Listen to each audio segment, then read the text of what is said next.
Assalamualaikum warahmatullahi wabarakatuh. Perkenalkan, saya Rahmi Fitriani, NIM 18005125, akan menampilkan atau mempraktekkan metode pembelajaran debat dari mata kuliah metode dan strategi pembelajaran PLS. Berikut videonya. Assalamualaikum warahmatullahi wabarakatuh. Baiklah anak-anak, sekarang minggu lalu kan kita belajar tentang karya sastra. Adakah yang masih ingat ada bentuk-bentuk dari karya sastra? Kepada Novel, coba disebutkan bentuk dari karya sastra. Novel, cerpen, dongeng. Oke. Selanjutnya kita akan masuk ke dalam cerpen. Jadi ibu akan membagikan kalian menjadi dua kelompok. Dari satu kelompok itu dari dua orang. Kelompok satu Novel dengan Samil, dan kelompok dua Nasa dengan Nusna.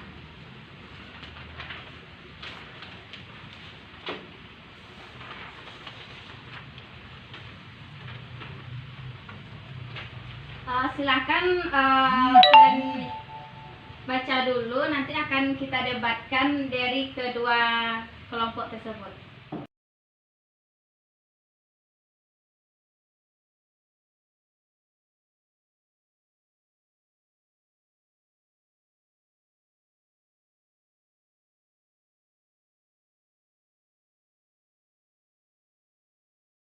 Setelah kalian baca, kita mulai untuk diskusinya. Yang kelompok satu, coba kalian kemukakan pendapatnya tentang apa itu cerpen. Adalah cerita pendek, seharusnya dilihat dari jumlah kuantitas kata yang digunakan antara 500 hingga 20.000 kata, adanya plot, adanya satu karakter, dan adanya kesan. Kepada kelompok dua, bisakah kalian menyampaikan dari pengertian cerpen, apakah setuju dari pendapat kelompok satu atau ada yang berbeda? Baiklah, kepada kelompok dua, Husna, dicobakan apakah setuju dengan pendapat kelompok satu dari Novel atau tidak? Saya kurang setuju dengan kelompok satu karena berdasarkan yang saya baca bahwa cerpen adalah dinilai dengan ukuran pendek. Ini lebih didasarkan pada keterbatasan pengembangan unsur-unsurnya. Cerpen harus memiliki efek tunggal dan tidak kompleks. Terima kasih kepada kelompok dua. Kemudian kepada kelompok satu, apakah ada yang ingin menanggapi dari pendapat kelompok dua? Saya kurang setuju dengan pendapat kelompok dua karena berdasarkan diskusi kami, cerpen adalah cerpen yang merupakan salah satu cerita pendek yang ditulis oleh fiksi atau fantasi, disebut dengan naratif prosa pendek. Oke, sekarang kita masuk aja kepada unsur-unsur intrinsik yang ada pada cerpen.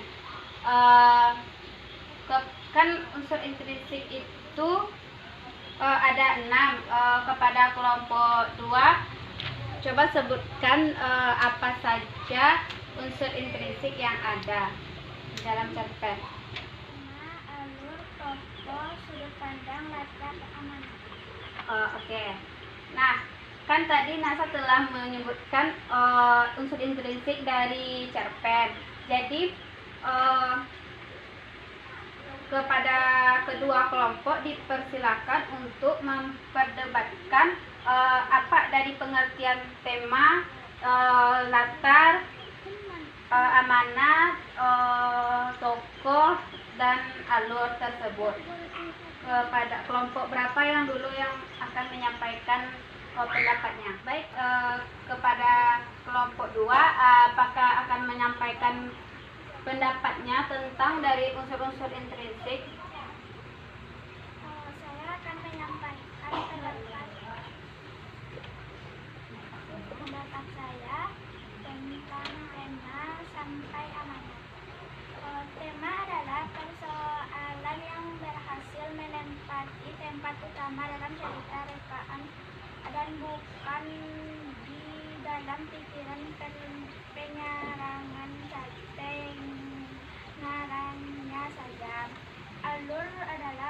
Alur bukan sekedar urutan cerita dari A sampai Z, melainkan merupakan hubungan sebab akibat peristiwa yang satu dengan peristiwa yang lain di dalam cerita.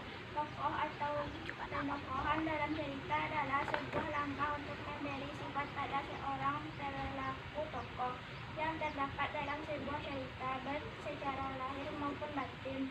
Sudut pandang ialah posisi yang menobati diri seorang pengarang dalam ceritanya, atau dari mana seorang pengarang melihat peristiwa-peristiwa yang ada dalam sebuah cerita. Latar adalah latar tempat atau latar waktu dalam suatu karya sastra akan mempengaruhi cerita inti dan mengambil nilai-nilai yang akan ditafsirkan oleh si pengarang.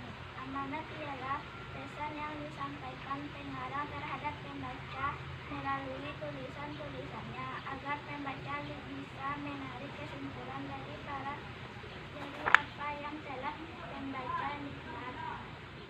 Bu, saya akan membantah pendapat dari kelompok 2 tentang unsur intrinsik pen. Menurut kami, unsur intrinsik pen adalah tema. Tema adalah ide yang melandasi suatu cerita diperankan serta sebagai pangkal tolak pengarang dalam aktivitas pemaparan karya fisik yang dibuatnya. 2. Alur adalah cerita yang berisi urutan kejadian, namun tiap kejadian itu hanya dihubungkan secara sebab akibat peristiwa yang satu disebabkan atau menyebabkan terjadinya peristiwa yang lain. Tokoh dapat dimaknai sebagai seorang atau sekelompok orang yang ditampilkan dalam suatu karya naratif di mana para pembaca dapat melihat sebuah cenderungan yang diekspresikan baik melalui ucapan maupun tindakan. Sudut pandang disebut dengan sentra narasi, yaitu penentu corak dan gaya cerita. Latar adalah keterangan tentang waktu, ruang, dan pemikiran tentang pengembalian dalam karya sastra. Amanat ialah gagasan yang mendasari karya sastra, pesan yang ingin disampaikan pengarang kepada pembaca dan pendengar. Dalam karya sastra modern, amanat ini biasanya tersirat di dalam karya sastra lama. Pada umumnya amanat tersurat. Oke, bagus kepada kelompok 1 yang telah bisa membantah dari pernyataan kelompok 2. Kepada kelompok 2, apakah setuju dengan pernyataan dari kelompok 1 atau tidak? Bu, saya kurang setuju dengan pendapat kelompok 1 karena berdasarkan dari sumber yang kelompok dapat, tema adalah suatu amanat utama yang disampaikan oleh penulis lewat karangan ataupun karya sastranya. Alur adalah rangkaian cerita yang dibentuk oleh tahapan-tahapan peristiwa sehingga menjalani suatu cerita bisa berbentuk dalam rangkaian peristiwa yang berbagai macam. Alur atau plot adalah struktur rangkaian kejadian dalam cerita yang disusun sebagai sebuah interrelasi fungsional yang sekaligus menandai urutan bagian-bagian dari keseluruhan fiksi. Tokoh, jika dilihat dari fungsinya, maka dapat dibedakan menjadi 2 bagian, tokoh sentral dan tokoh bawahan. Seorang tokoh yang berperan sebagai pemimpin alur sebuah cerita disebut sebagai tokoh protagonis atau utama. Sudut pandang adalah cara seorang pengarang menampilkan para tokoh atau pelaku dalam dongeng yang disampaikan atau dipaparkan. Latar adalah tempat hubungan waktu dalam lingkungan sosial tempat diskusi yang diceritakan. Latar dalam cerita bisa dikategorikan menjadi latar tempat, latar waktu, dan latar sosial. Amanat ialah pemecahan yang diberikan oleh pengarang bagi persoalan di dalam karya sastra. Baik, terima kasih kepada Husna yang telah bisa juga menyampaikan pendapatnya. Kemudian dari kelompok 1, apakah ada yang ingin dibantah dari kelompok 2? baik saya baik saya dari kelompok 1 juga akan menyampaikan pendapat bahwa tema merupakan makna yang terkandung di dalam sebuah cerita yang ada dalam karya sastra.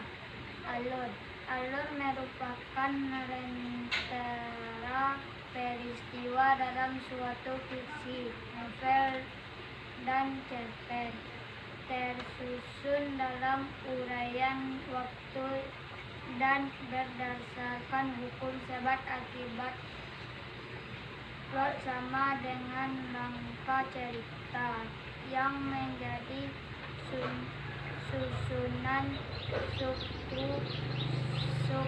cerita. Tokoh adalah seorang atau kelompok orang yang menjadi pelaku dalam sebuah karya fiksi. Dengan adanya tokoh, maka sebuah peristiwa yang menjalin suatu sebuah karya fiksi. Dengan adanya tokoh, maka sebuah peristiwa dengan menjalin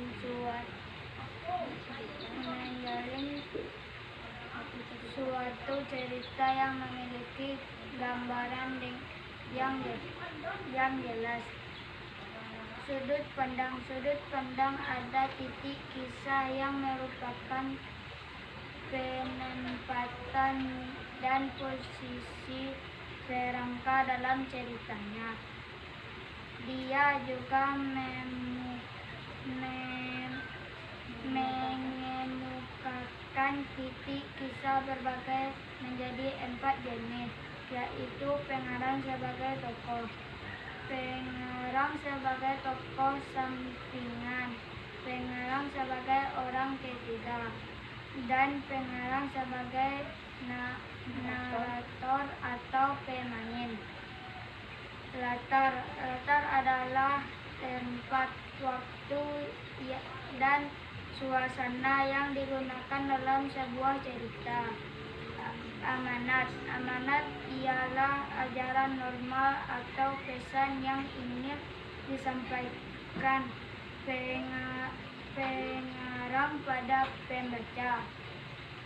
Akhir masalah ataupun jalan keluar permasalahan yang timbul dalam sebuah cerita bisa disebut amanat. Oke, terima kasih juga kepada kelompok 1 yang telah juga menyampaikan pendapatnya.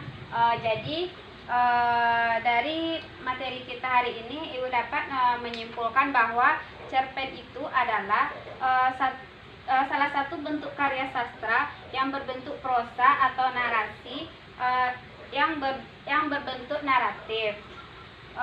Dan unsur intrinsiknya itu terdiri dari tema, alur, tokoh,